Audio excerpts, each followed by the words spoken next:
Bom dia, pessoal que está aqui hoje, no nosso último dia de Feira de Profissões Online. Bom dia. Muito obrigada por todos estarem aqui. Como vai funcionar para o pessoal que está aqui hoje? Rapidinho, então, cada um vai falar a sua profissão. Depois, a gente volta, um por um, e tem aí 10, 15 minutos de fala com interação com os alunos. Combinado? Estão me ouvindo bem? Então, vamos lá. Vou buscar a ordem que me aparece aqui, e aí a gente vai fazendo a apresentação breve, beleza? O chat também está à disposição para quem quiser estar escrevendo e fazendo perguntas por aqui. Ah, já tem gente se comunicando aqui, né, Cris? Com você, principalmente. Eu não sei usar esse chat, não.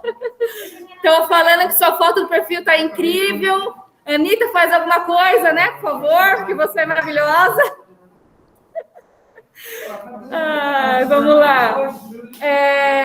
Pela minha ordem aqui, a Liliane Ito começa se apresentando. Beleza, Lili? Tudo bem. Bom dia. Vocês me escutam? Sim? Todo mundo me escuta? Bom dia. Queria agradecer a oportunidade de falar aí com o pessoal do colégio em vias de escolher a profissão. Meu nome é Liliane, eu sou jornalista, sou também professora universitária.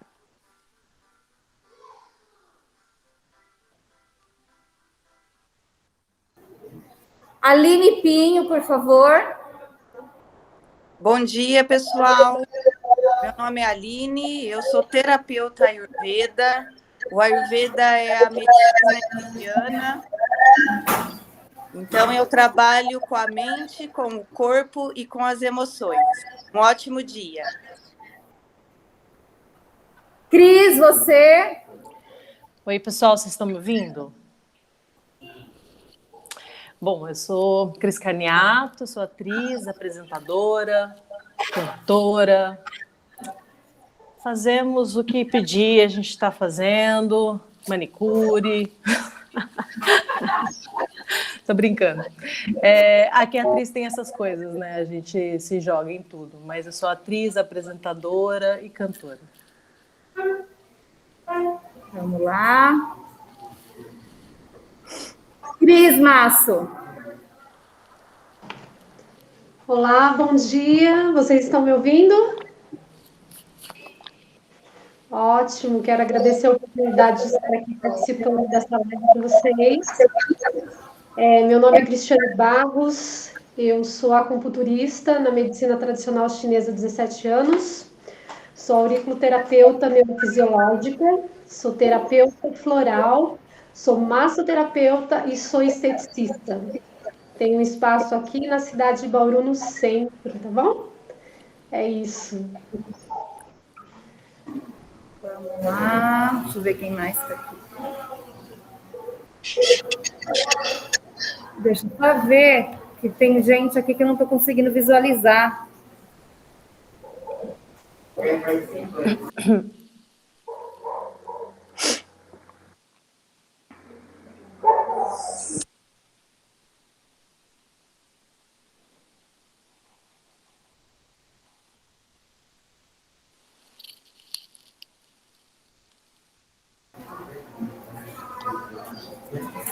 A Renata e a Carol, acho que está com algum problema para entrar. A gente pode ir iniciando e depois elas entram no meio, beleza? Pode ser?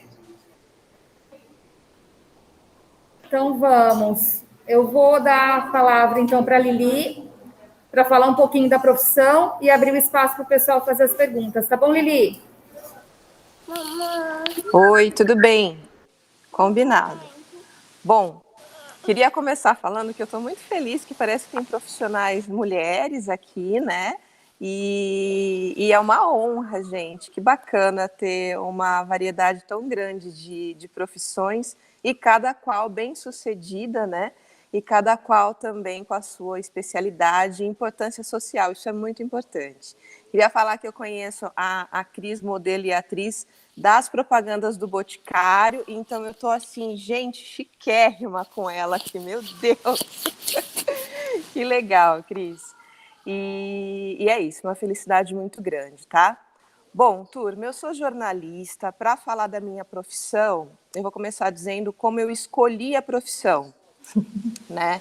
Que é uma coisa que, assim, a gente começa a fazer o ensino médio, na minha época era o tal do colegial, é a mesma coisa, a gente chamava de colegial.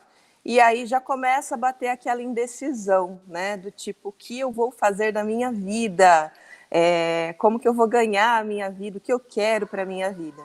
É uma decisão muito importante e, na minha época, a gente encarava muito como definitiva, do tipo, eu escolhi ser médica, vou ser médica a vida toda. Ou, eu escolhi fazer jornalismo, eu vou ser jornalista a vida toda. Isso não é mais tão assim, né? É uma escolha muito importante, sim, mas nem sempre é definitiva. Então, uma coisa bacana que vocês precisam ter em mente é que, quando a gente escolhe a primeira faculdade, a gente é muito jovem, às vezes na casa dos 17, 18 anos. E pode ser que você faça uma graduação, você até trabalhe com aquilo no início, mas depois você se encontre em outra profissão. Muitas vezes é a trajetória de muita gente. Então, eu acho que a gente tem que sempre buscar a felicidade, aquilo que nos faz bem, né? Independentemente daquilo que a gente escolheu lá atrás. Mas, enfim, eu escolhi jornalismo porque eu sempre gostei muito de ler e de escrever. Daquele tipo de aluno que era elogiado pelo professor de redação, que adorava ler os livros de literatura. Então, eu já sabia que eu queria trabalhar com linguagem. Porém, eu sempre fui bastante tímida, principalmente no ensino médio. E eu ficava com medo, porque jornalista, quando a gente está na faculdade, a gente logo pensa no William Bonner apresentando o Jornal Nacional, ou repórteres, né? E aí você sabe que tem que ser comunicativo, tem que falar bem, tem que falar diante de multidões, e isso era uma coisa que me impressionava um pouco, eu achava que eu não ia conseguir. Gente, tudo com treino a gente consegue. Então a timidez ela foi ultrapassada. Hoje eu dou aula, né? Para dar aula a gente não pode ser tímido, a gente tem que saber se comunicar. E eu escolhi a profissão por causa disso, né? Fiz testes vocacionais e sempre dava algo na área de comunicação. Fiquei na época em dúvida entre direito, design e jornalismo, mas sempre assim para a área de sociais aplicadas, né? Aí eu me formei, eu passei na Unesp em 2000, no ano de 2000, eu entrei em 2000, me formei em 2003. Durante a faculdade eu fiz estágio, fiz iniciação científica e o meu estágio abriu portas para o mercado de trabalho. Então eu trabalhei durante 15 anos na editora Alto Astral, que hoje é o Grupo Astral Cultural. A editora Alto Astral, para vocês que são mais novos, ela é uma editora de revistas, né, sediada aqui em Bauru. Hoje mudou um pouco o modelo de negócio, até por conta dessa questão da internet, as pessoas não consomem mais revista. Mas eu trabalhei como editora de revista na Todatim. Talvez as minhas colegas conheçam, as minhas colegas de fala aqui, não sei se os mais jovens. A Todatim é uma revista que era voltada ao público adolescente, né? Então, no Brasil, as 3 principais revistas que dominavam o mercado eram Capricho, que tem ainda hoje a linha do Boticário da Capricho, né? Capricho era uma revista, Atrevida e Todatim. E a Todatim, a Capricho era líder e a Todatim ficava em segundo lugar em termos de vendas em relação à Atrevida. E eu fui editora da revista durante esse tempo. O editor de revista, o editor de um telejornal, a função do editor é uma função de gestão, de liderança, mas também de produção. Então, ao mesmo tempo que eu escrevia, gravava vídeos, falava com os adolescentes, entrevistava famosos, né? Isso é uma coisa muito legal. Eu ia aos eventos, participei de muitas produções para capa. Então, eu conheço, quer ver? Conheço algumas figuras públicas que vocês devem curtir. Por exemplo, Luan Santana, já entrevistei pessoalmente mais de 3 vezes. o pessoal aí do público teen, NX Zero, na época que era uma banda, né? Então era muito legal. E eu vivia a minha adolescência por mais tempo por conta desse meu trabalho. Ao mesmo tempo que eu produzia, eu também fazia a gestão da equipe. Era uma equipe aí de umas 10 pessoas, contando com jornalistas e designers, e era um trabalho maravilhoso, muito gostoso, assim. E aí depois, em 2014, eu comecei a dar aula, eu tinha terminado já o meu mestrado na Unesp, e comecei a dar aula na Unesp, como professora substituta. Calhou também de ser um período que a minha filha, eu tenho 2 filhos, e a minha filha pequenininha precisava muito de mim, né? Então, eu decidi sair da empresa. Então, eu pedi demissão naquele momento. Olha só como que a vida, né, gente? Ela vai encaminhando a gente para outras oportunidades. E comecei a dar aula e me encontrei dando aula na faculdade de jornalismo, a faculdade que eu me formei. Foi muito legal. E aí depois eu ingressei no doutorado, fiz o doutorado são 4 anos, é um tempão também, defendi e hoje eu trabalho como professora do curso de jornalismo e também coordeno o curso de jornalismo no Unisagrado. O pessoal que é de Piratininga deve conhecer como a antiga USC, Universidade do Sagrado Coração, hoje se chama Unisagrado. E lá eu estou desde 2019 coordenando o curso e dando aulas de jornalismo. Então, essa é a minha trajetória. Para falar um pouquinho do mercado de trabalho, acho que é importante também, né? Vocês precisam pensar nisso. Quem escolhe o jornalismo, gente, é muito por paixão. Aliás, eu acho que todas as profissões, né? Mas o jornalismo não é uma profissão muito fácil. Não estou desencorajando, porque é uma profissão linda, extremamente necessária para a sociedade e para a manutenção da democracia. Mas a gente leva porrada de tudo quanto é lado. Então, as pessoas adoram criticar, muitas vezes sem conhecer o nosso trabalho.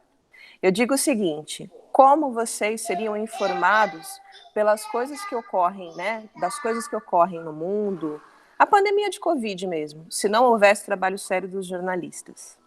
Então, assim, é uma profissão que exige bastante da gente, mas ela é apaixonante, porque a gente consegue mudar a vida das pessoas, mudar realmente a vida de uma população, de um grupo social, e isso é muito gratificante. O curso tem 4 anos, né? Aqui em Bauru, que é mais próximo da região de vocês, tem o curso da Unesp e tem o curso do Unisagrado também. São 2 cursos ótimos, muito bem pontuados no MEC. E o mercado de trabalho hoje, ele está mais atraente para quem for trabalhar com jornalismo digital. Então, trabalhar desde em portais de informação, como o UOL, por exemplo, até como social media. Sabe aquele trabalho que você faz gerenciando as redes sociais de um grupo, de uma empresa, né, numa agência de comunicação? Isso está muito em alta também, tem muitos empregos. O que está em decadência, né, em queda, vamos dizer assim, é o jornalismo impresso, até porque hoje a internet tomou conta de tudo. Então, revista e jornal impresso cada vez mais está diminuindo em termos de vagas. Em contrapartida, o digital tem crescido e também o audiovisual. Então, o jornalismo televisado sempre vai ter, cada vez mais. E eu acho que é isso, né? Pessoal que está aqui, já falei muito, jornalista fala pra caramba. E eu acho que é isso que a Greta tinha passado, era para falar isso. Fico à disposição, tá, para perguntas e agradeço mais uma vez. Valeu, Lili. Perguntas? Jornalismo da Lili? Qual foi a maior dificuldade? Qual foi a maior dificuldade, Lili? Nossa, foram tantas. Olha, eu colocaria 2 momentos especiais na carreira. O primeiro, para começar, porque eu terminei a faculdade, eu tinha um currículo muito bom, né? Tinha feito estágio, iniciação científica, sempre fui atrás, mas mesmo assim demorou 3 meses para eu conseguir um emprego. Gente, 3 meses não é nada, né? Mas na época, eu com 21 anos, achei que foi uma eternidade. Mas consegui um emprego, deu tudo certo. E o segundo momento muito desafiador, muito dificultoso, foi quando eu tive que optar por parar. por pedir demissão mesmo em 2014, porque daí eu dei uma outra guinada na minha carreira, eu quis ser professora universitária mesmo. Então esse momento também foi muito difícil, exigiu muito uma decisão, porque eu amava o que eu fazia.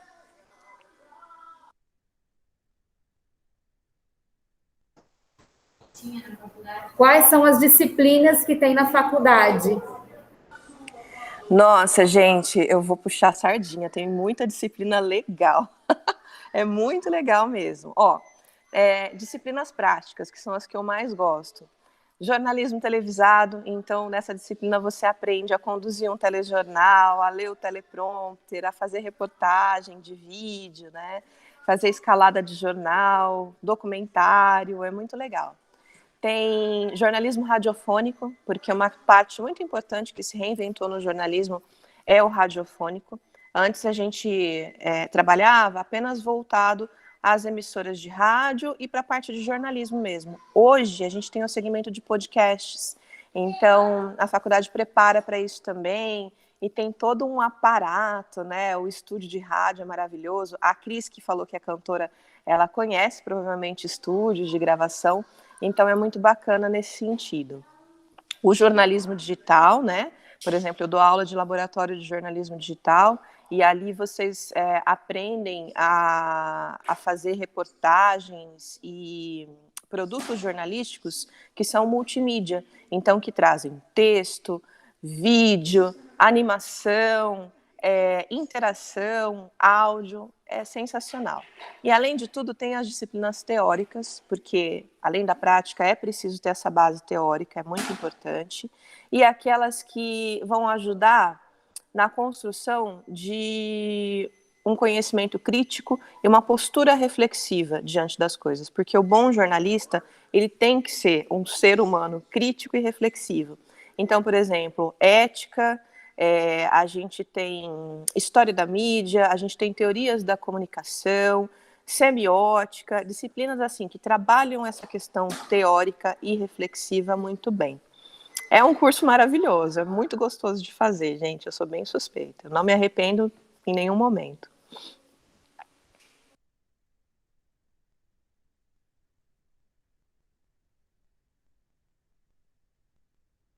Vamos para a última com a Lili, tá?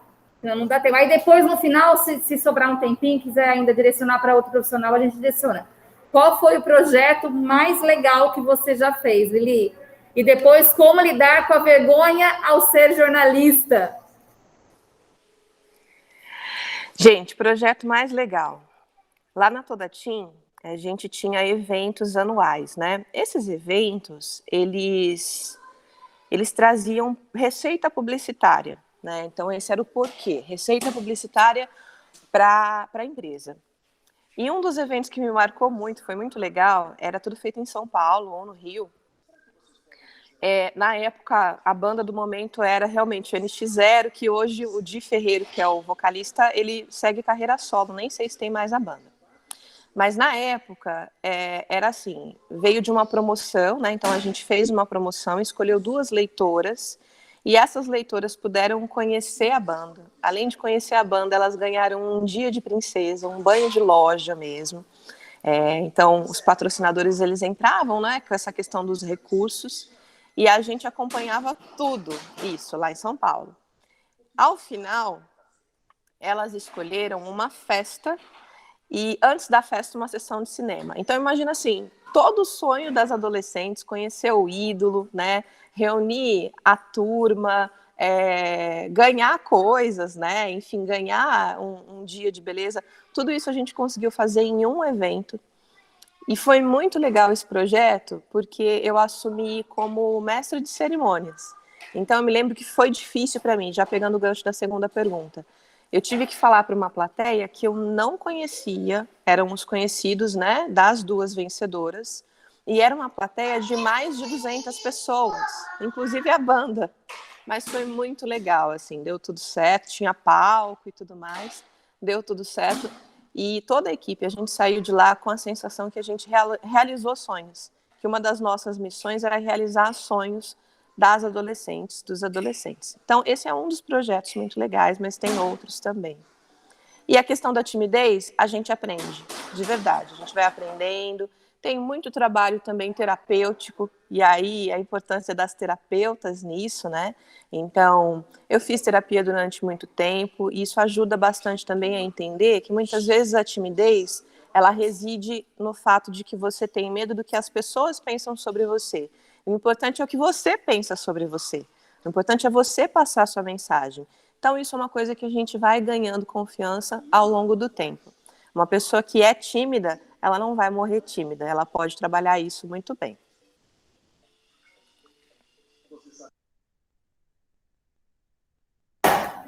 Obrigada, Lili. Se puder, então, fica por aí, tá? E agora vamos para a Aline.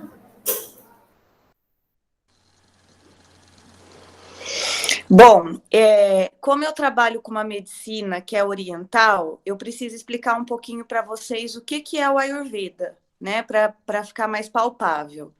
Então, o Ayurveda é considerada a primeira medicina do mundo e a gente trabalha dentro do Ayurveda com a nutrição, com a fitoterapia e com a parte emocional. Então, o Ayurveda é uma medicina muito completa, onde dentro das consultas a gente vai trabalhar a parte emocional do paciente, a parte nutricional e como complemento a gente usa as ervas, né? Eu fui buscar o Ayurveda porque eu tive um problema de saúde e eu não consegui resolver na medicina tradicional, aqui nossa. Então, depois de tudo que eu passei, eu tive um problema intestinal muito sério. Eu resolvi buscar o Ayurveda, fui embora para São Paulo para estudar. E antes de terminar o curso, eu já resolvi fazer uma especialização na Índia. Então, eu fui algumas vezes para a Índia me especializar. Hoje, além do Ayurveda, eu trabalho com a saúde da mulher, né, na visão ayurvédica, trabalho com especialização nas ervas, na fitoterapia e trabalho também na parte nutricional, porque o Ayurveda entende que cada um de nós tem um biotipo específico. Então, é tudo muito individual na visão ayurvédica, né? E eu acho que é isso. Eu vou me colocar à disposição para as perguntas.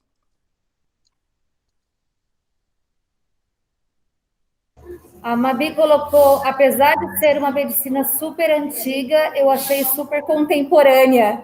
É verdade, é muito, porque hoje a gente entende que nós não podemos dividir o ser humano é integral, é mente, corpo e emoções. Então, é uma visão muito completa, muito consciente. Eu costumo dizer que a consulta ayurvédica, ela é uma linda ferramenta de autoconhecimento, né? Porque você vai entendendo por que você come determinado alimento que é saudável, mas não te faz bem, né? Você vai entendendo que a rotina é muito importante e cada biotipo tem determinadas rotinas que não é legal, entendeu? Então, é muito contemporâneo e trabalhar essa parte emocional, eu acho que é a base para você desenvolver a parte física e a parte mental também. Sim. A sua função fica como terapeuta ayurvédica, é isso, né? Nutrição e terapia ayurvédica? Isso. Fica assim, mas na verdade, gente, o que acontece? A minha formação aqui no Brasil é farmacêutica, tá? Então, o que acontece? Eu sempre fui para a parte da fitoterapia e eu fiz a pós-graduação em Ayurveda. Tá bom? Então, assim, eu tenho uma formação em farmacêutica e eu fui buscar após no Ayurveda, tá bom? Então, só para vocês entenderem, o Ayurveda você pode fazer o curso de formação livre, na onde você não tem uma formação acadêmica, mas você vai estudar o Ayurveda, né? Aí é uma coisa. Ou você pode fazer uma pós-graduação, se você já tem uma formação acadêmica. Qual a diferença da nutrição tradicional para a sua área, Aline? Então, a nutrição, eu não vou falar da nutrição tradicional porque eu não tenho conhecimento, então eu vou falar da nutrição ayurvédica. O Ayurveda entende que as pessoas têm biotipos diferentes. Então, todo o direcionamento nutricional, além de primeiro trabalhar a parte mental, porque muitas das nossas relações com os alimentos está aqui. Então, é uma transformação primeiro mental, é mudar a relação com os alimentos e depois entender o seu biotipo e recomendar os alimentos que você consegue digerir.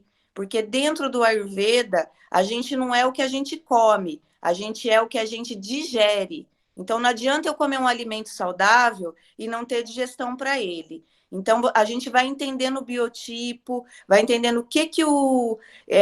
se alguém já teve contato com o Ayurveda, quando eu falo biotipo, eu estou falando dos doshas, tá bom? Os doshas é igual a biotipo. Então, a gente aqui vai fazer um diagnóstico do dosha da pessoa. Qual que é o biotipo da pessoa, né? E como que é determinado esse biotipo? O Ayurveda enxerga o ser humano como uma matriz de 5 elementos: fogo, água, terra, ar e éter. Éter é o espaço, tá? E cada um de nós tem a dominância de um conjunto desses elementos. Então, por exemplo, tem pessoas que têm mais ar e éter, tem pessoas que têm mais fogo e água, e tem pessoas que têm mais água e terra. Então, isso vai determinar o biotipo. É o Vata, o Pitta e o Kapha. Eu não sei se vocês já escutaram essas expressões, né? Então, assim, eu vou entender se o meu paciente é Vata, e se ele for Vata, eu pego todo o histórico de saúde dele, e aí, através disso, eu monto uma proposta terapêutica, né? Então, é muito individualizado. Não existe uma regra no Ayurveda, existe um raciocínio. A gente raciocina de acordo com os Panchamahabhutas, que são os 5 elementos. Entendeu? Então, a partir do momento que você estuda o Ayurveda, você começa a olhar tudo no universo como 5 elementos. Os animais, as situações, o dia e a noite, as estações do ano, e também tem muito isso. A recomendação nutricional está muito relacionada com as estações do ano, porque a gente vai trabalhar com os alimentos sazonais, né? Eu sou suspeita, né? Porque eu sou encantada, eu sou maravilhada com a minha profissão. Opa, deixa eu ler aqui, que teve várias coisas e eu não estava conseguindo enxergar. Qual a filosofia, enquanto essência, que mais te inspirou durante toda a sua carreira? E aí a Lili também está falando que está encantada, incrível, com a nutrição ayurvédica que ela não conhecia. Obrigada. E é isso aí, vai. A filosofia, na verdade, dentro do Ayurveda, na Índia, tem o Vedanta. Então, eu sempre fiz yoga, desde os 15 anos eu pratico yoga. Foi dentro do yoga que eu conheci a filosofia Sankhya, que eu acredito que poucos tenham ouvido falar, porque isso está dentro do Vedanta, da filosofia mais antiga do mundo. Então, eu fui estudar o Sankhya, e o Sankhya ele vem desenvolver a consciência do ser humano. Então, a partir desse estudo filosófico que eu me encontrei com o Ayurveda. Eu fico um pouco restrita para falar, porque não é um assunto muito conhecido, né? Então, assim, e eu acho que a gente pode ganhar tempo. Então, assim, se vocês tiverem um tempinho para pesquisar sobre yoga e sobre Vedanta, que é mais fácil de encontrar hoje, deem uma olhadinha, tá? Porque aí ali vocês vão trabalhar essa parte de autoconhecimento de uma maneira bem profunda.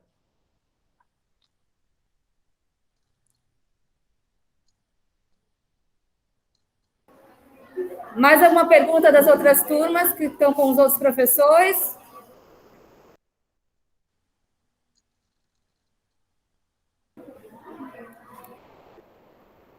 Então, obrigada, Aline. Greta, eu que agradeço a oportunidade de estar com a moçada aí, eu me coloco à disposição. Eu vou pedir licença para sair, porque eu tenho atendimento agora às 9 da manhã, e eu vou preparar minha sala para isso. E eu desejo que vocês tenham muita consciência, muito carinho e muito amor. Nunca esqueçam de uma coisa: a escolha sempre tem que bater no coração de vocês, viu? Isso é o mais importante. A escolha está aqui. A hora que você sentir vibrar no coração, é esse o caminho. Tá bom? Muito obrigada. Um ótimo dia para todos. Valeu, Li. Beijo, Beijo. Preta. Obrigada, amor. Tchau, tchau. Cris, você, linda.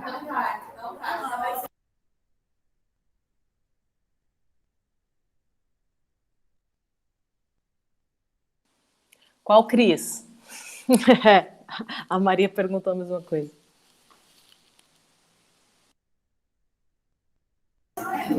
Ah, Cris Carniato mesmo, pela ordem aqui. Valeu, Mabi. Então, volto eu. Ai, gente, que apresentações lindas das minhas colegas, da Aline, da Liliane. Gente, eu acho que eu nem me preparei assim, tão maravilhosas igual elas. Bom, eu vou falar um pouquinho da minha história, da minha caminhada, né? Eu acho que a ideia aqui é ver possibilidades das profissões, assim, para ver o que vocês podem se identificar e tal. Bom, meu trabalho é muita coisa, né? É muito, acho que todo trabalho é complexo, mas o meu, assim, eu vejo assim como muitas possibilidades. Dentro da minha vida, da minha história, assim, eu senti muito esse chamado para a arte já mesmo na escola, desde o primário, assim. Então, por isso a importância mesmo de trazer a arte para a escola, tanto desenho quanto teatro, onde a gente vai se descobrindo, né? Então, eu acho muito importante, assim, colocar mesmo... eu sou muito favorável a todas as matérias, porque aí você pode encontrar para onde isso caminha. E já na escola mesmo, assim, nossa, eu adorava muito a parte de português também, assim, tive um pouco de dúvida, até igual a Liliane, de ir para esse lado, assim, que eu ia muito bem também na parte de português, de redação, de história do livro, sempre gostei muito de ler, mas também tem a ver com a arte, principalmente na parte de atriz, assim, a gente tem que ler bastante.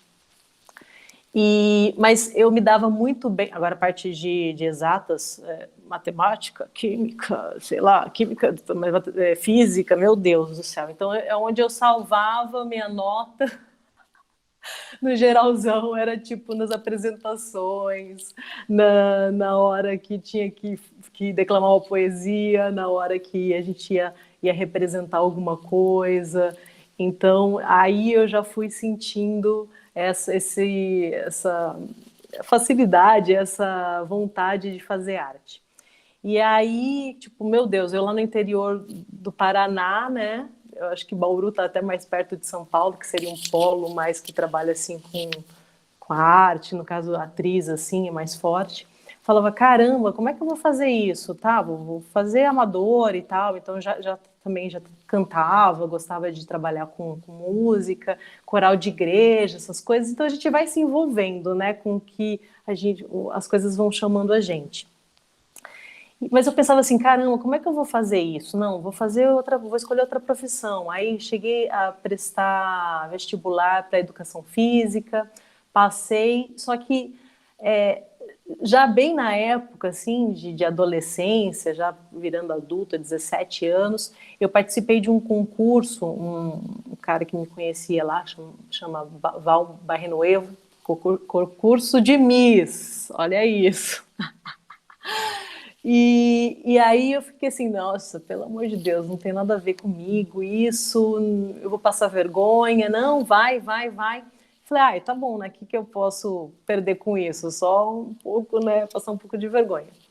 Passei, conclusão, ganhei um curso lá de modelo, passarela, nananã, e tive a oportunidade de vir para São Paulo. Falei, opa, isso é interessante. Porque se eu quero trabalhar com arte e eu estiver em São Paulo, e se essa porta que está se abrindo para mim de parte de beleza e tal, eu posso aproveitar isso. Então, as coisas foram se encaminhando, sabe? E tinha vontade de fazer outras coisas também, porque eu tinha muitas dúvidas, eu gostava de muita coisa, mas as coisas foram se encaminhando e eu fui sentindo meu coração, como a Aline falou, eu falei, não, é isso que eu quero, é isso que eu gosto, vou tentar, é muito difícil, né? Porque a gente parece uma coisa tão distante, né? E é muito, realmente, é uma profissão difícil, assim, não vou dizer que é fácil não, gente, é uma profissão bem difícil para você ter um destaque, para você realmente ganhar dinheiro e ter uma estabilidade de vida, assim, são poucas as pessoas, assim, num mar de profissões, de profissionais da área da arte, que são muitas também, a gente vai falar daqui a pouco sobre isso, mas para você ganhar um destaque e ter um sucesso, assim, para dizer, fui reconhecida, ganhei dinheiro, construí minha vida, é um pouco difícil.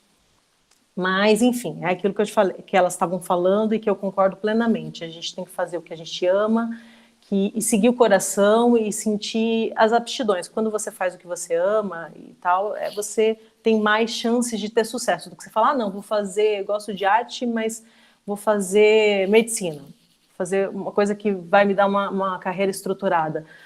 Provavelmente você não vai ser bem-sucedida, ou se você for bem-sucedida porque você é muito organizada e dedicada, você não vai ser feliz. Então, enfim, eu escolhi fazer isso, vim para São Paulo, tive essas oportunidades de trabalhar como modelo, trabalhei muito tempo como modelo, até hoje eu faço algumas coisas que estão envolvidas na área de atriz, e tive oportunidade de conhecer muitos lugares do Brasil, alguns lugares fora do Brasil também, tive a oportunidade de ir para Paris, maravilhoso, foi tipo, yes!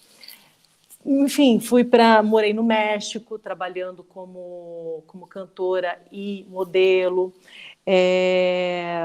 enfim, fiz alguns trabalhos nos Estados Unidos, aqui na América do Sul, como Argentina, então tive a oportunidade de conhecer muitos lugares, muitas culturas, e aí, bom, enfim, aí explicando agora para a área de atriz mesmo. Enquanto isso, estava me especializando, fazendo cursos, e resolvi, tipo, o que eu faço agora? Faço uma faculdade, porque existem formas de você se profissionalizar, né, como atriz. Você pode fazer uma faculdade de artes cênicas, ou você pode fazer um curso profissionalizante. A diferença é que a faculdade se aprofunda um pouco mais, porque tem mais tempo. Mas o profissionalizante também tem a mesma grade curricular, né, aprovado pelo MEC e tudo mais, e aí você consegue o seu DRT. Existe uma outra forma de você conseguir o seu DRT também, formas da forma formal. Você pode trabalhar, fazer alguns trabalhos, por exemplo, eu fiz muitas peças de teatro, eu fiz muito trabalho de apresentadora, e olha aqui o meu currículo. Aí você vai lá, apresenta para o SATED, que é o Sindicato dos Atores, né, de Arte, São Paulo, ou do Rio, que eu não sei como é que chama, mas, enfim, tem um SATED aqui em São Paulo, e você consegue um DRT, que é como se fosse um CRM, um registro profissional, né? Você consegue esse registro por 1 ano e depois você continua, você vai ter que ir provando que você ainda está trabalhando na área e tudo mais. Aí você consegue fazer trabalhos profissionais, por exemplo. Se você for para a TV, você não tiver um DRT, você não consegue grandes papéis, por exemplo, um papel que tenha fala, você consegue fazer um trabalho de figuração, só para vocês terem ideia da importância do DRT, dessa formação, né? E depois de, bom, enfim, quando eu consegui fiz o meu curso profissionalizante, eu fiz no Newton Travesso, que é uma escola de teatro bem conhecida, existem algumas bem conhecidas aqui em São Paulo, Rio de Janeiro, né, os grandes polos, e depois disso eu fiz algumas novelas, fiz novela na Record, fiz novela na Globo, fiz uma minissérie bem bacana na Globo também, chamada Maísa, Quando Fala o Coração, que foi com o diretor Jaime Monjardim. Depois eu fiz recentemente uma novela no SBT também, chamada As Aventuras de Poliana. Você pode ir também para a área de cinema. Eu fiz agora há 2 meses, acabei de gravar um filme, um longa-metragem chamado O Armário Mágico. Trabalhei também na Sky como apresentadora. Enfim, eu tô falando assim, mais ou menos pincelando, porque eu já fiz muita coisa assim nessa área. E como cantora também tive um pouco de história disso. Eu fui de uma banda chamada Nix, que era naquela época de girls band, sabe? Vocês não sabem. Eu sei que vocês não sabem. Mas as minhas amigas aqui, de repente, lembram dessa fase. E aí tive uma carreira solo também. Então, eu acho importante também o ator, né? A gente está falando de atriz, ter esse leque, porque são muitas possibilidades, tanto na parte também de locução, eu fiz algumas coisas de locução também, teatro, né? Que é a base da nossa profissão. Enfim, muita coisa, gente. Então, eu queria que você abrisse para perguntas, porque eu acho que eu já me alonguei demais aqui. Nossa, muita coisa, né? Tem gente aqui que ficou eufórica de saber que você fez Poliana agora. Eu falei que era sabia. Foi legal, né, gente? Ah, não, o coração é desse lado. Aqui para você mandar um beijo para Letícia Saccardi e deixar gravado que ela adora. Vou deixar. Letícia Saccardi, é isso?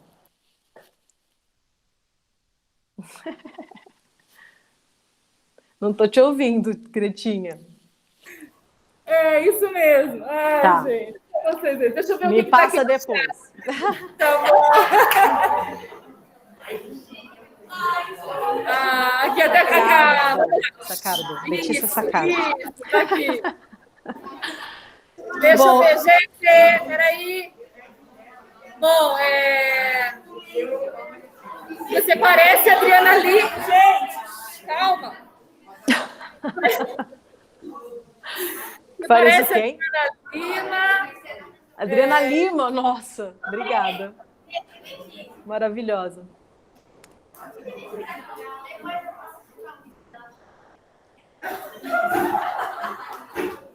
Ô, Cris, depois você me manda um vídeo no meu celular mandando um beijo pra essa galera, por favor. Mando. Vou me arrumar, porque... Jesus, agora cedo, né? Parabéns para vocês. Muito cedo.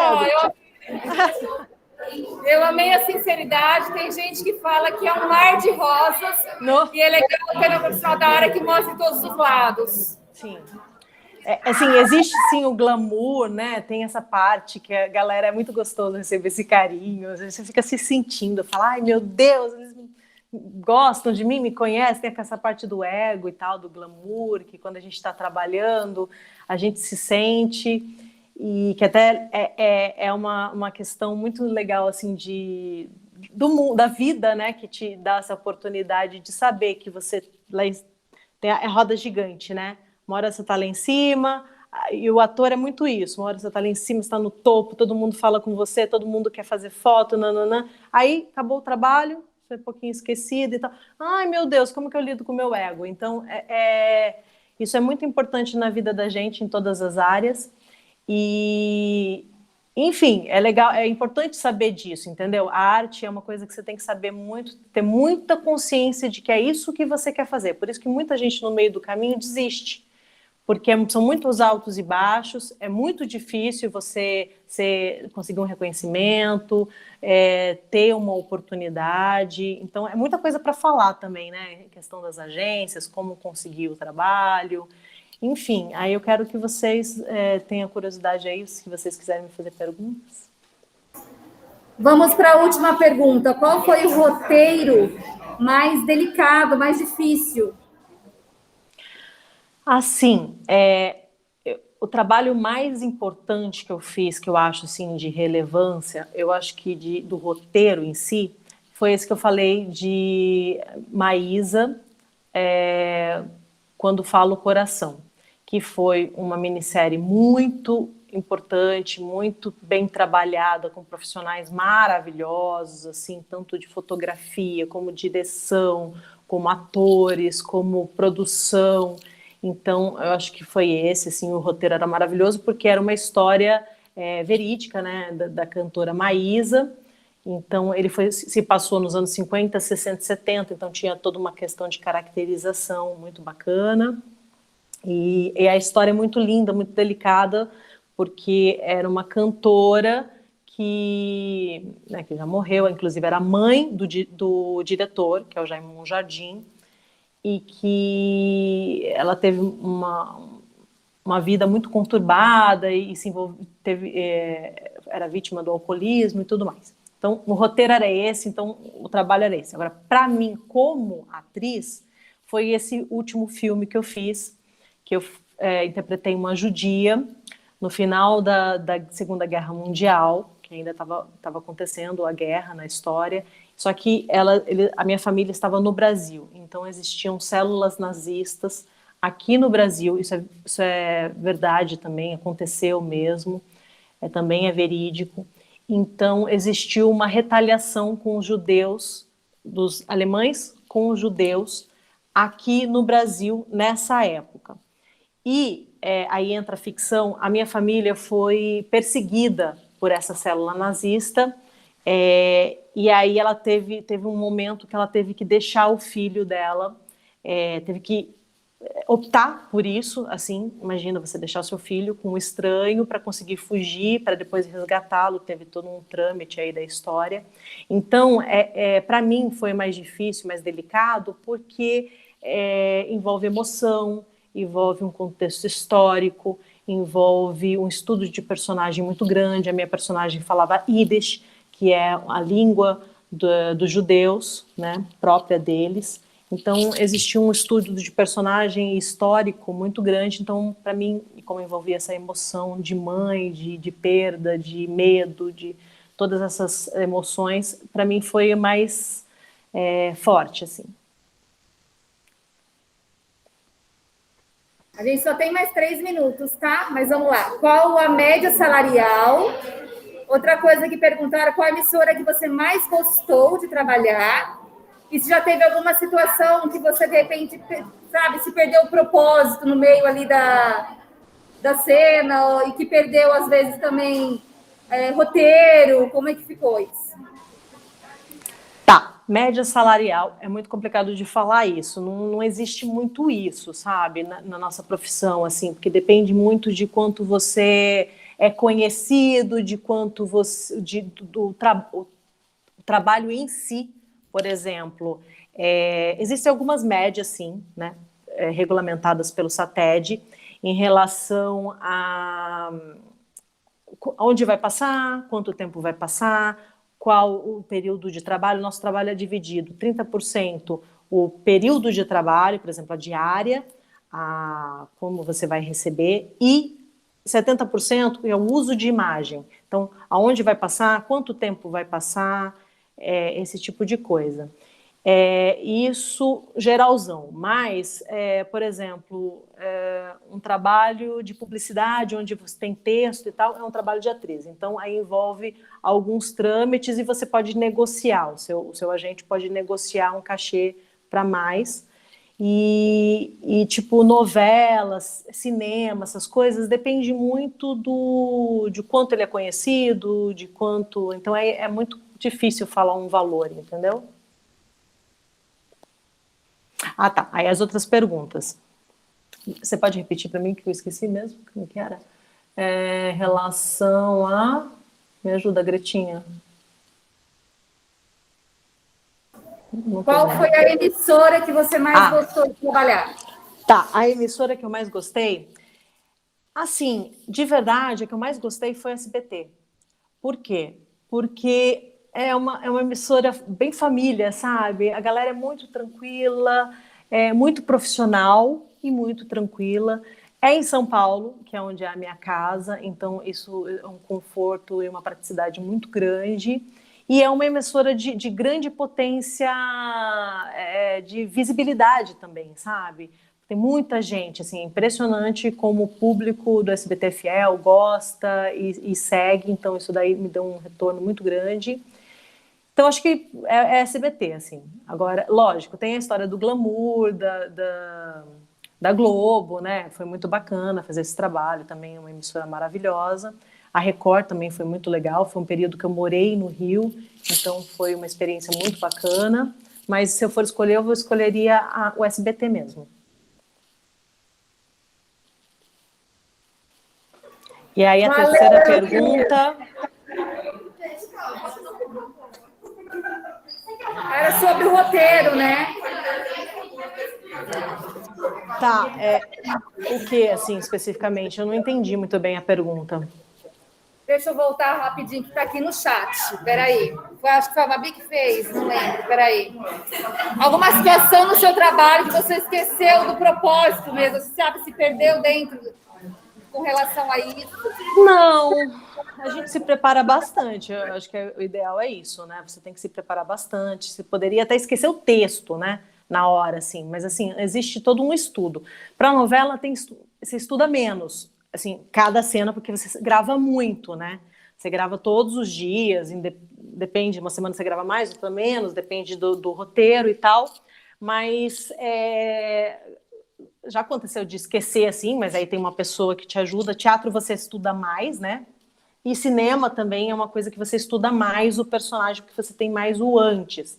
Agora, a TV, como você grava direto e o roteiro vai chegando, que é uma obra aberta, né? Então, você estuda o personagem e conforme vai acontecendo, esse personagem pode ir mudando. Ele pode ser uma mocinha e, de repente, você acha que ela é uma mocinha e tá tudo certo, que ela é uma mocinha, e, de repente, ela vira uma vilã. Aí você fala, caramba, mas peraí, mudou tudo. Como que eu vou acreditar nisso? Aí você vai construir, né, a psique dessa história. Por que ela não estava demonstrando, e aí você encontra a linha de trabalho da personagem novamente, né, no caso da novela. Mas, assim, não se perder, eu acho que não, mas já aconteceu de esquecer texto, assim, quando é muita coisa, e tem sempre alguém para ajudar. Agora, teatro não tem jeito, né, esqueceu... improvisa, se joga, faz. Eu acredito muito na história do carão. Tipo, a dança também. Tipo, esqueceu, inventa um passo, se joga no chão, faz uma pose e segue.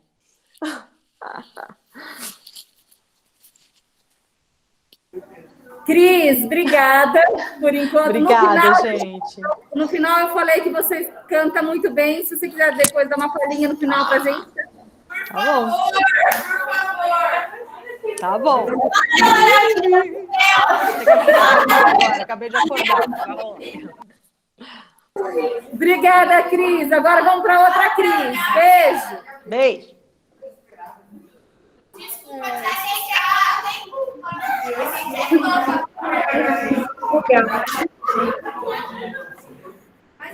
Quantas informações.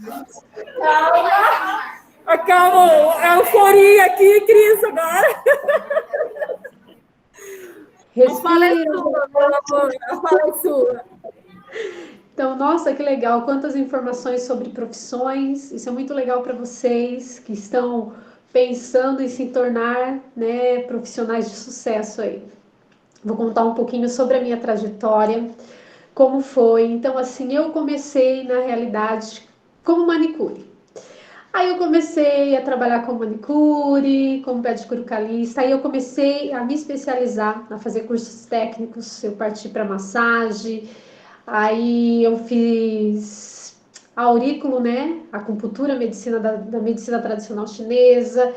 E aí veio massagem, aí veio estética. E enfim, eu me encontrei na minha profissão. Tenho várias técnicas, fiz vários cursos de terapeuta floral, estudei em São Paulo. A maioria dos meus cursos foi feito em São Paulo. Na cidade de Bauru eu só fiz estética aqui em Bauru. E na realidade o que eu quero falar um pouquinho para vocês, eu não sei se vocês conhecem, mas eu quero falar um pouquinho sobre a auriculoterapia neurofisiológica. Por eu ter várias técnicas, eu consigo tratar o ser humano como um todo. Então eu digo que o ser humano é um universo muito grande. Então cada pessoa ela é diferente uma da outra. Então, com várias técnicas associadas, eu consigo fazer um tratamento legal a esse paciente. Então, eu quero falar um pouquinho para vocês o que é a auriculoterapia neurofisiológica, para vocês entenderem e conhecerem. Não sei se tem alguns que conhecem. Então, assim, a acupuntura na medicina tradicional chinesa, na realidade, ela saiu da França. É uma medicina tradicional, já de muitos anos, mais de 5.000 anos, e ela foi para a China e ali ela se desenvolveu. E depois da China saiu vários várias outras linhas de pensamento.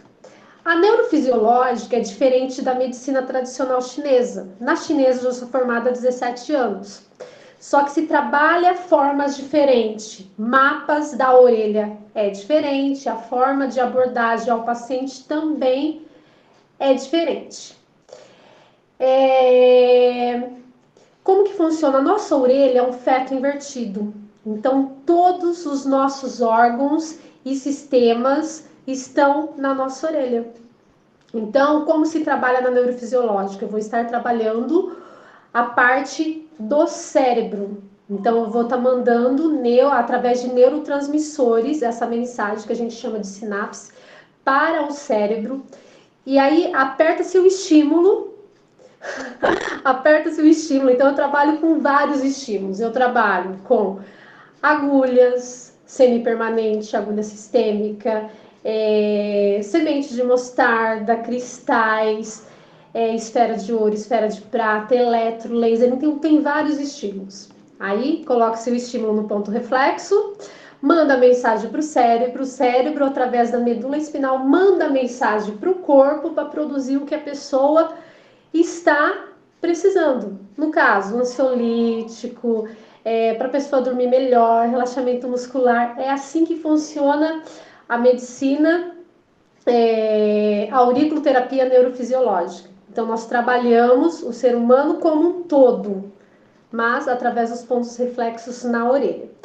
É uma área que eu gosto muito, apesar de ter várias técnicas de tratar em parte de estética, de maço. Na massoterapia entra a técnica de shiatsu, reflexologia, drenagem, massagem anti-estresse. Então, assim, tem muita coisa, mas o que eu mais gosto é da aurícula. Gosto de trabalhar com uma orelha e uma coisa que eu falo para vocês. Façam o que vocês gostam. Várias pessoas falaram isso aqui, isso é real. Você não vem trabalhar, você vem aqui porque você ama o que você gosta. No meu caso, quando eu desço para minha sala, eu estou aqui, é o lugar que eu mais fico, é na minha sala. Mas eu gosto de estar aqui, eu gosto de cuidar de pessoas. Essa área, nós temos que nos colocar, eu tenho que me colocar no lugar da outra pessoa. E o que eu posso fazer para ajudá-lo? A neurofisiológica, eu tenho que ter um raciocínio lógico. O que eu posso fazer para ajudá-lo? No protocolo ao qual eu vou usar? Porque são pessoas diferentes. Então, são protocolos diferentes. Não existe um protocolo fechado. Não, a pessoa tem insônia, eu vou trabalhar insônia. Não, mas a pessoa também tem insônia, ansiedade, é compulsiva. Então, tem várias coisas. Então, eu falo que é tratar o ser humano como um todo. E cada ser humano é um universo a ser descoberto. Então, assim, é uma área muito legal. É cuidar mesmo de pessoas, é querer ajudar, é querer fazer o diferencial na vida de cada um. E é isso. Se vocês quiserem fazer perguntas, fiquem à vontade. É uma técnica nova, muitas vezes as pessoas não conhecem ainda.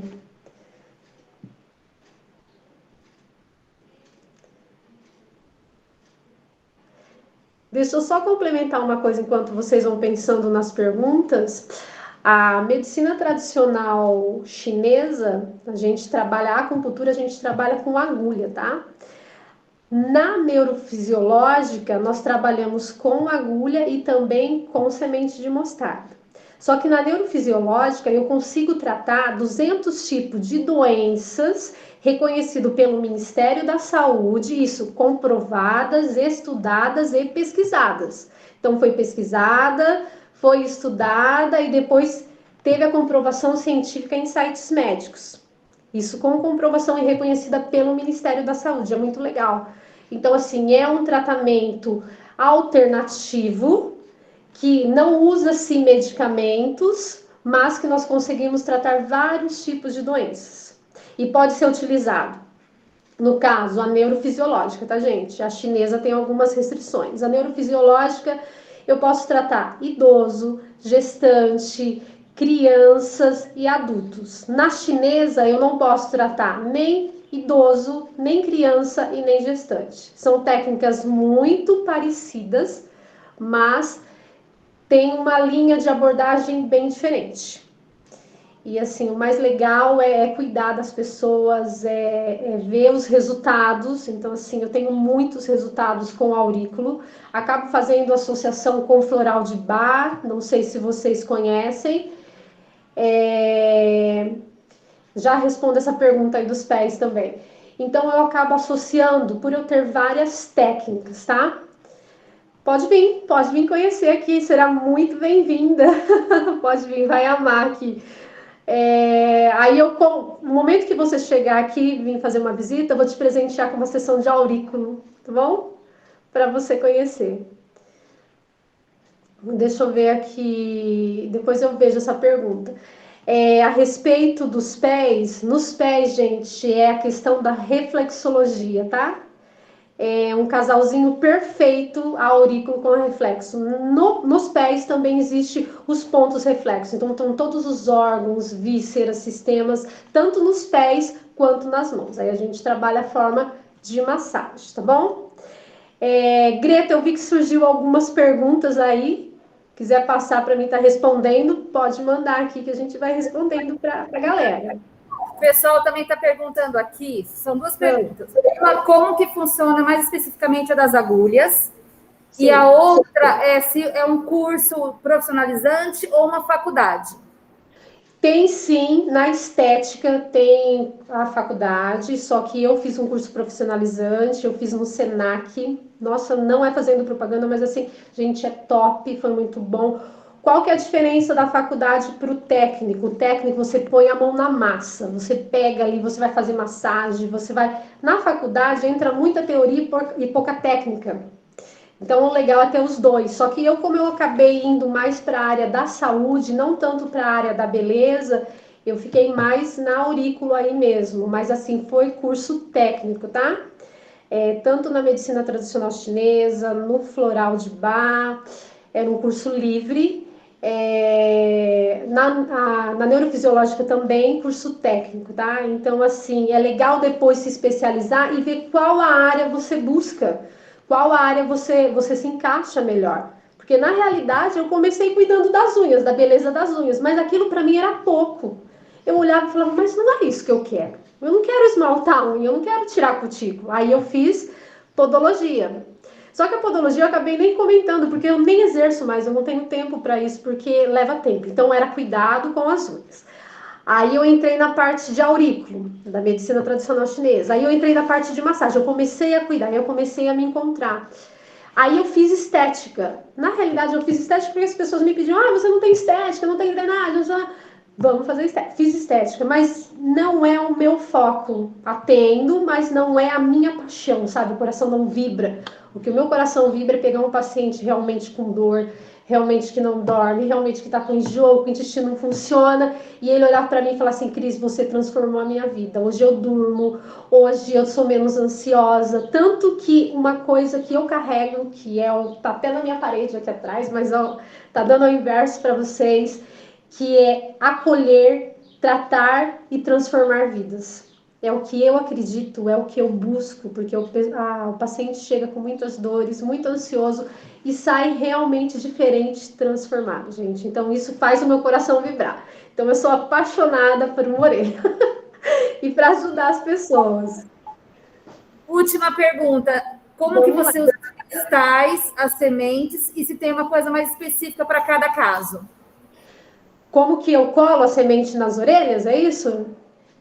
Isso, né? Você mete tanto os cristais, a agulha, as sementes, se existe uma situação mais específica para cada caso, né, na utilização. Tem sim. A agulha, vamos começar pela semente. A semente ela é colada com micropóreo, é uma semente de mostarda. Depois, se vocês quiserem pesquisar, é bem legal. Uma sementinha de mostarda, ela é pequenininha, e aí ela é colada no ponto reflexo com micropóreo. E a pessoa fica com essa semente durante 6 dias e 24 horas sem. Então, nesses 6 dias, ela vai estar estimulando. Eu tô com umas aqui, mas a minha já até caiu. A pessoa vai estimulando essas sementes durante todo o dia. Já a agulha semipermanente, ela é bem pequenininha e ela não precisa do estímulo do paciente. Então, eu coloco no ponto reflexo, o paciente vai embora, depois ele pode até retirar na sua casa se ele sentir segurança, senão ele retira comigo quando ele retornar na próxima consulta. Já a agulha sistêmica, que é a agulha de acupuntura, ela é uma agulha maior, ela é feita no consultório, o paciente fica meia hora comigo, e aí eu vou estimulando essa agulha, e eu retiro, então eu coloco e eu mesmo retiro. O eletro é usado em certos casos, então caso que é muito bom, que eu tenho muito resultado, caso de epilepsia, eu trabalho com eletro. E o laser, a questão do laser, da laser terapia e também do ILIB, são técnicas muito legais que eu utilizo aqui no meu consultório. Então varia muito de pessoas para pessoas. Tem pessoas que não se adaptam com agulha, que não gostam de agulha, nós trabalhamos com semente. Tem pessoas que não se adaptam, por exemplo, pessoas que são atletas, eles soam muito. Então, pessoa que nada, faz natação, então tem contato muito com água, muitas vezes o micropóreo não fica ali na aderência na pele, não tem essa aderência. Acaba descolando antes do tempo. Aí nós entramos com o laser, que é uma técnica bem legal também. Então, a questão de protocolo varia muito de cada pessoa, tá? Mas, assim, geralmente o que eu tenho mais resultado é a semente de mostarda e depois a gente vai direcionando para cada paciente. Valeu, Cris. Obrigada. A gente agora vai falar com a Ana Carolina, que é de Direito e Advocacia da Saúde. Fica por aí, Cris. Nada, muita gratidão, gente. Ouçam o coração de vocês para tudo, viu? Beijo.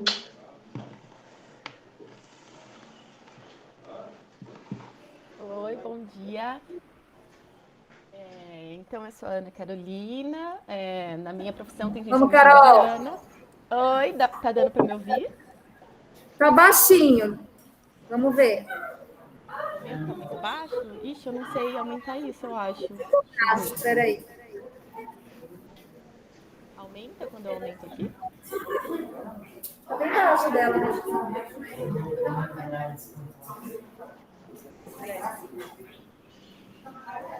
Aumentou, Gre? Ou não? Aqui eu aumentei meu próprio som aqui no celular. Um pouquinho. Se eu colocar assim, aumenta? Show, agora sim. Ah, então tá. Então, eu sou a Ana Carolina Minozzi. Na minha profissão, tem quem me chama de Ana, tem quem me chama de Carol. Ou só a doutora, tem doutora Ana, doutora Carol. Carol sempre foi o apelido desde a infância, então eu me sinto mais próxima quando eu sou chamada de Carol. Eu me sinto mais formal quando eu sou chamada de Ana. Tem os dois egos aí atuando, os dois eus. Eu escolhi essa profissão no colegial, mais ou menos com a idade de vocês, eu também estava pensando a respeito disso. Passei por eu fiz CTI na Unesp, aqui em Bauru, e lá as duas personalidades, a Ana e a Carolina. E lá no CTI a gente teve contato com alunos da Unesp, um projeto para direcionamento profissional. Eu não lembro agora o nome disso. A Greta, se quiser falar isso depois. Não chama direcionamento, eu não lembro como é. Você passa por dinâmicas, vai fazendo várias atividades, sendo orientadas por psicólogos, e aí, no final de um tempo, você tem ali um leque que reflete mais a sua personalidade. É tipo teste vocacional, só que não foi um único teste, foi todo um período que a gente passou. E para mim deu coisas como sendo direito, relações internacionais, jornalismo. E na minha cabeça passava de tudo além disso. Passava gastronomia, passava barro branco, porque eu percebi que naquela época o que eu estava usando para tomar essa decisão não era só o meu coração, como as demais colegas estavam dizendo. Tinham outras coisas me influenciando demais. Por exemplo, eu via só o glamour da gastronomia, só o que hoje tem o MasterChef. Na época não era o MasterChef, eram outras coisas que eu assistia no Discover Home and Health. Passava na minha cabeça, eu queria ser aquilo. Só que eu queria ser aquilo da minha área. Né? Eu posso ser essa pessoa que faz com excelência, mesmo que eu esteja na minha área. Eu não preciso estar fora da minha área para fazer alguma coisa com excelência. Só que aos 15 anos eu não sabia disso. Eu achava que eu tinha que ser exatamente o que eu estava vendo. Eu era muito literal. Eu não conseguia encontrar o meu caminho autêntico aos 15 anos. E desde aquela época, eu já trabalhava muito com mediação de conflitos entre os meus amigos. Então, desde antes, no ensino fundamental, no colegial, fiz um colegial técnico, aprendi a fazer linguagens de programação. A gente fazia piadas na época, né? Eu falava, eu já fui garota de programa. Não é uma piada, é uma piada muito crítica hoje, mas naquela época tinha o duplo sentido no sentido da gente fazer, né, linguagens de programação. Não sei se vocês têm noção do quanto naquela época isso era disruptivo. A gente tinha um bullying muito forte para meninas que entravam na área de tecnologia, na área de exatas. E um deles era ou você era inteligente ou você era bonita. Então, para passar no CTI, ou você passa no CTI ou você é bonita. Quer dizer que todas as meninas que passavam no CTI eram nerds e as nerds eram sempre feias. A gente tinha que lidar com isso, de descobrir isso. A Liliane falando que fez CTI, que legal. Na sua época não falavam isso, Lili? Falavam, horrível. Né? Horrível, falavam. Ou você sim. era inteligente, ou você passava no CTI, ou você fazia CTI, ou você era bonita, como se você tivesse que escolher uma coisa ou outra. Muito preconceito. Era muito preconceito, a gente não sabia como ser autêntico. Acho que autenticidade é uma palavra que está falando muito forte para mim agora, na faixa do pós-30, assim. E há 15 anos atrás, por mais que os professores fossem extremamente cuidadosos, como, por exemplo, questões de violência de gênero, eu aprendi com os meus professores. Eles eram super atentos aos relacionamentos que a gente tinha na escola. Eu tinha namorado, né, nessa época do colegial. Eu não sei se acontece em todas as escolas, mas no CTI acontece um fenômeno de namoro super forte entre alunos. E, assim, passa de geração em geração. Essa é uma coisa tradicional daquele colégio. Lili já deu risada, provavelmente ela tem uma história parecida.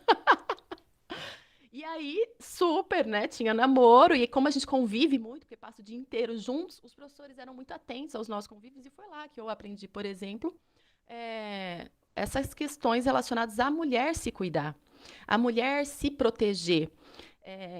Só que, completamente apaixonada, a gente não consegue tomar essa decisão do melhor para nós, né? A gente está bem cego e na adolescência a gente não consegue mesmo, porque tem muita coisa acontecendo com a gente, inclusive nosso cérebro que nem está completamente formado.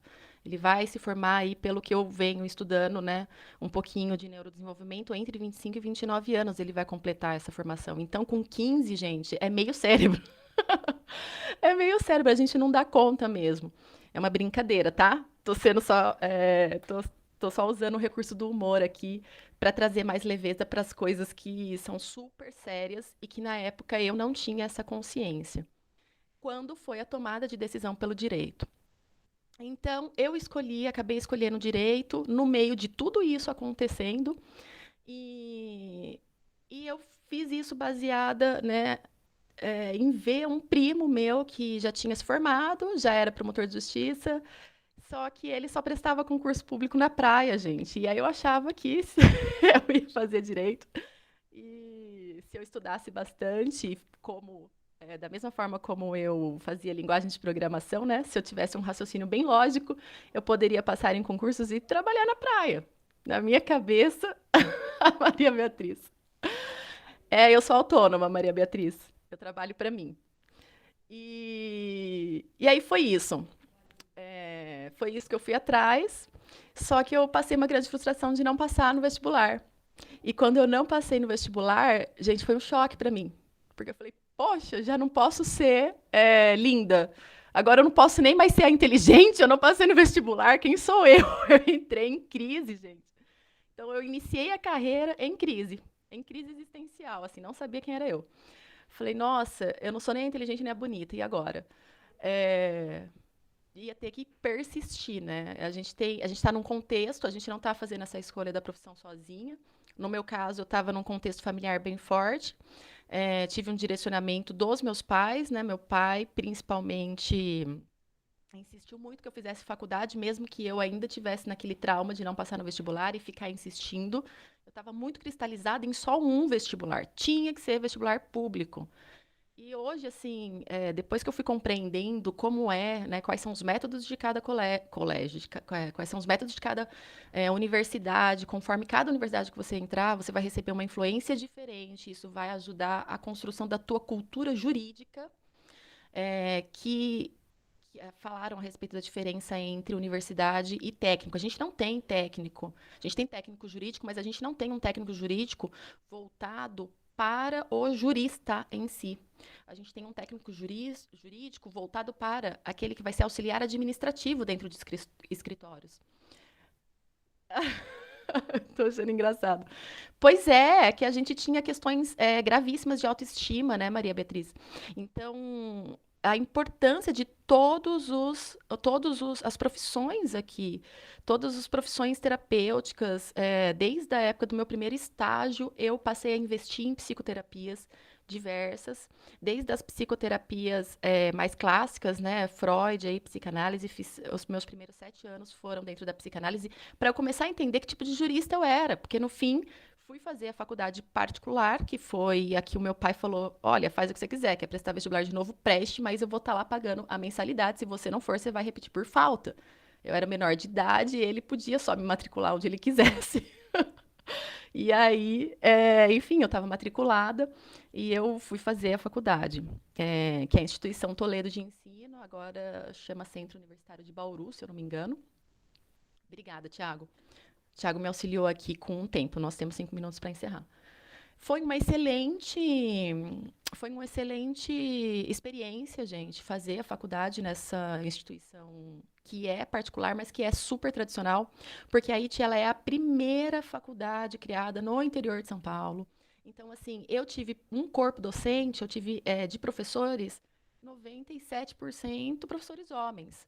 Por isso que eu estou dizendo da importância e da diferença que faz entender qual é a faculdade que você está entrando. E naquela época, eu não pensava nisso, eu não pensava em pegar, eu não vou lembrar agora, a professora Liliane pode me ajudar, mas em pegar o projeto, não se chama mais projeto político-pedagógico, né? Projeto pedagógico. Projeto pedagógico do curso. Projeto político-pedagógico do curso, sim. Sim.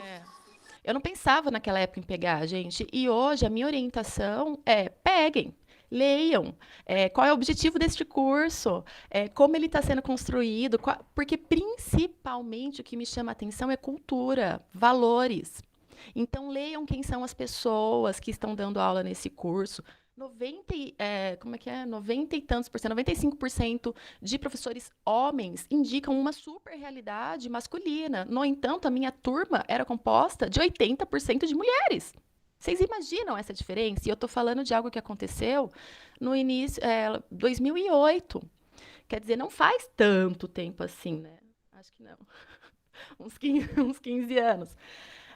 A gente teve uma mudança muito grande nesses 15 anos. Ainda bem, nós temos muito mais professoras, temos muito mais juristas que conseguiram espaços de fala dentro da universidade.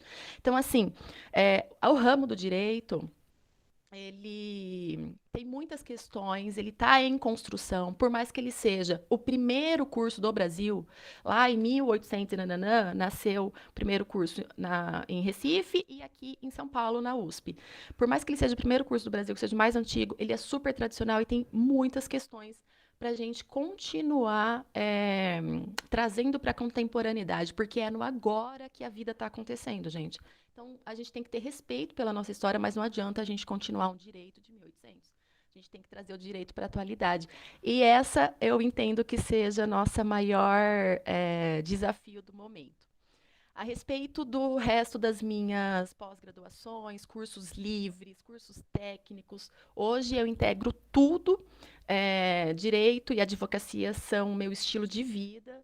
Minha referência de ser humano é um ser humano integral, corpo, mente, espírito, energia, tudo que vocês puderem ver de dimensões no ser humano eu vou considerar. E o meu mestrado é na área da saúde, começou aqui na USP de Bauru, dentro de um programa que é interdisciplinar. Então, o MEC, ele tem áreas do conhecimento, o MEC é o Ministério da Educação aí. Ele tem áreas do conhecimento e ele também tem uma grande área que é interdisciplinariedade.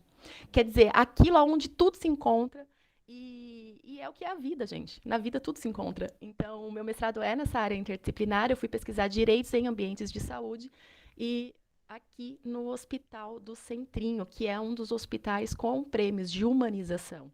Então, isso me interessava muito, né? Como a gente trazia esse protagonismo para quem está passando por uma situação de vulnerabilidade na saúde. E a partir disso, muita coisa mudou na minha vida, por isso que eu fui encaminhando o meu escritório para a área da saúde e do bem-estar. Aí vocês podem me perguntar, porque é comum essa pergunta, mas qual é a área do seu escritório? Todas. O que a tua demanda, o que o meu cliente precisar, se eu não tiver conhecimento, eu vou procurar parceiros para que eles possam agregar no sentido da metodologia do que ele precisar. Então, eu vou atender todas as áreas necessárias para que a gente possa, juntos, procurar esse bem-estar que ele está precisando no momento da vida dele e que requer cuidados e providências jurídicas. Então, vou abrir para perguntas e agradecer a Greta da gente se reencontrar no aprendizado sistêmico. A Carol, ela fez comigo o aprendizado sistêmico e é uma área um pouquinho diferente também, mas o direito também cabe. Hoje a gente tem direito sistêmico, né, Ana? Isso. Esse é um dos cursos livres que a gente fez junto e adicionou também no direito, na minha advocacia, na advocacia de tanta gente já. Obrigada, Ana. Eu vou fazer o seguinte, a gente tem mais uma profissional e temos só 10 minutos. Aí depois, maravilha. qualquer coisa, eu vejo o pessoal, se der tempo, faz perguntas, pode ser? Sim, maravilha. Obrigada. Beijo. Renata. Aí. A Rê chegou depois, não deu tempo de apresentar, mas é marketing social e mídias sociais, tá? Vai, Rê. Estão me ouvindo? Tá me ouvindo? Sim. Tá bom. Bom, eu sou jornalista, eu já trabalhei com a Lili também, lá na Alto Astral. Foi um dos melhores lugares que eu já trabalhei, né, Lili? Lá, realmente, o nome já diz, sempre foi muito Alto Astral. Você chegava de manhã, tinha massagem, era a coisa mais maravilhosa do mundo.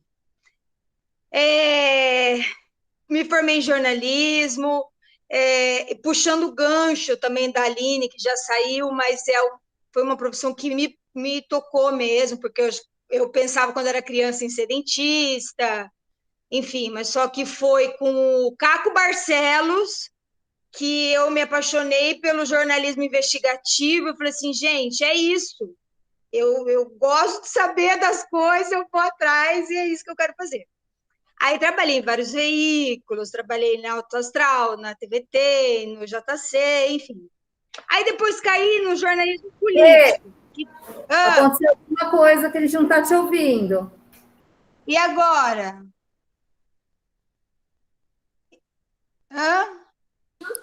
Tá normal aqui. Eu escuto. Aqui também tá normal, Greta, no terceiro. Para mim também.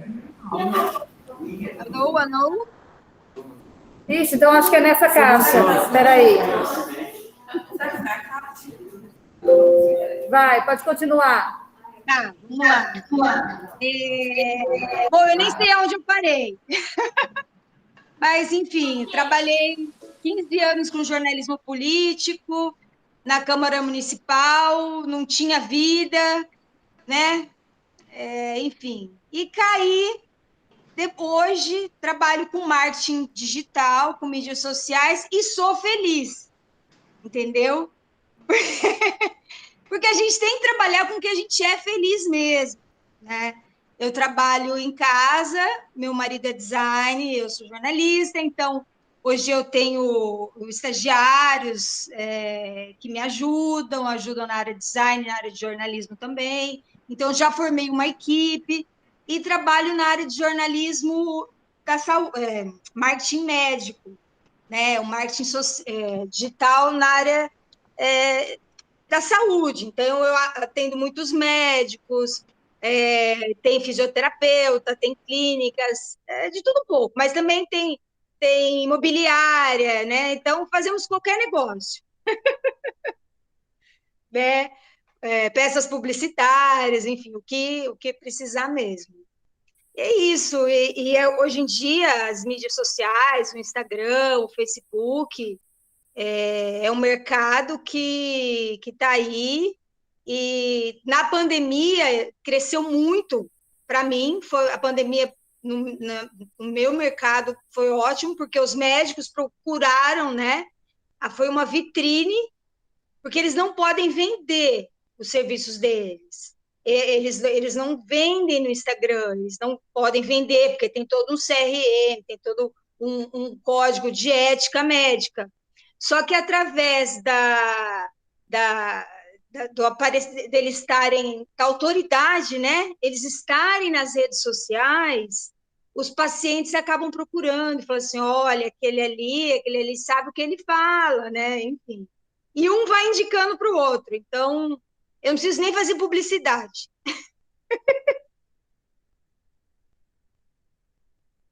Vocês me ouviram?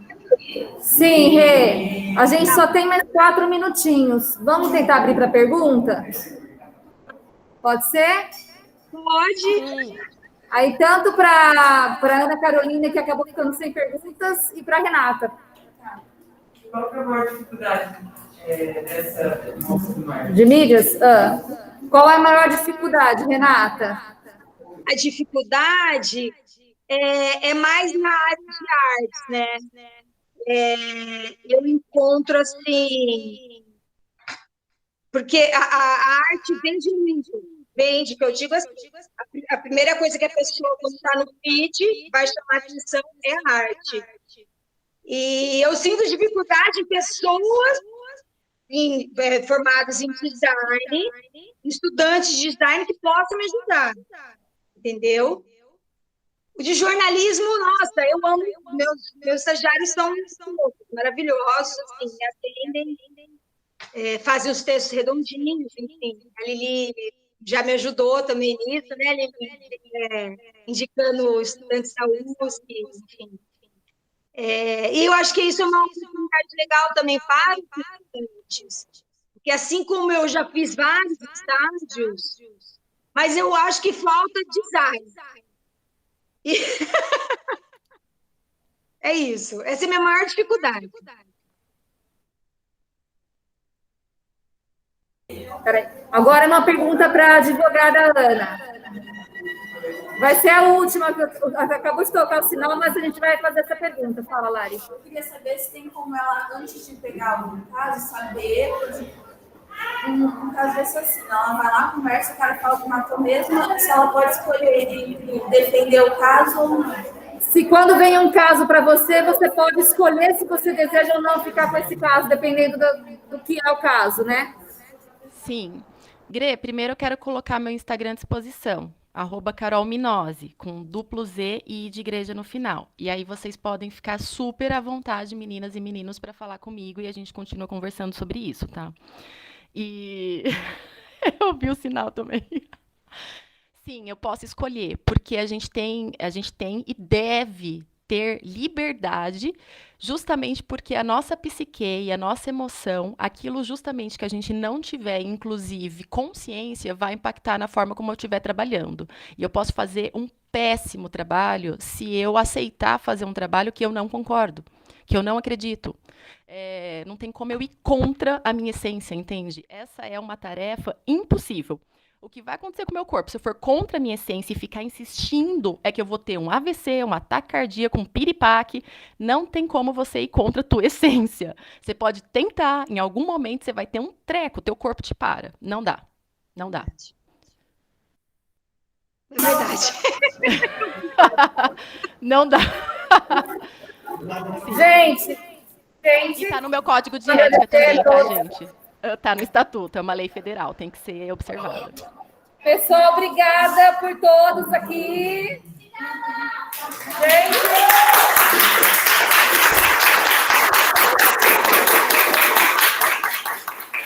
Valeu! Gratidão, pessoal! Obrigada, beijo a todos!